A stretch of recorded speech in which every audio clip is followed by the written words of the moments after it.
welcome to SparkTech. Today we are going to discuss about 5G and if it's safe for us or not. First of all, let's talk about what is 5G. As you know, G stands for generation for mobile connectivity. 5G is the next level of mobile connectivity. It is said to be 100 times faster than 4G. Now, why do you need that kind of a speed from 5G?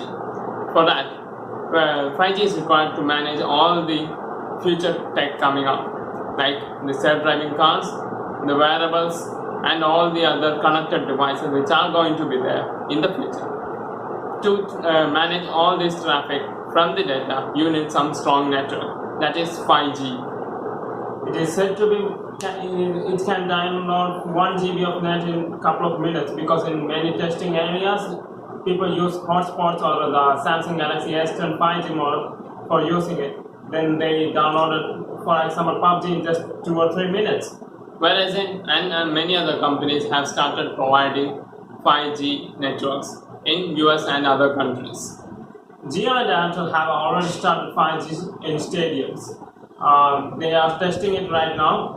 The other problem is of 5G is that it cannot pass through solids just like 4G, and it does not have a long range just like 4G. It's because it has a higher frequency from 5G, 4G. For getting 5G everywhere, it will require huge setup and investment for getting transmitters to every corner of every house and every town. This is required so that you can get, for example, 100 square kilometer of an area would require about hundreds of 5G modems. But think about it. Do you have to compromise your health for using 5G? Would you like to be sick for using 5G? Normally, microwave radiation from cell phones do not cause any damage, but we are not saying that it does not cause any. We are not claiming any kind of that. Non-ionizing radiation, such as microwave, does not cause any DNA change. In case of UV rays, they do cause DNA changes. That's why the sunscreen and all, it says UV protection.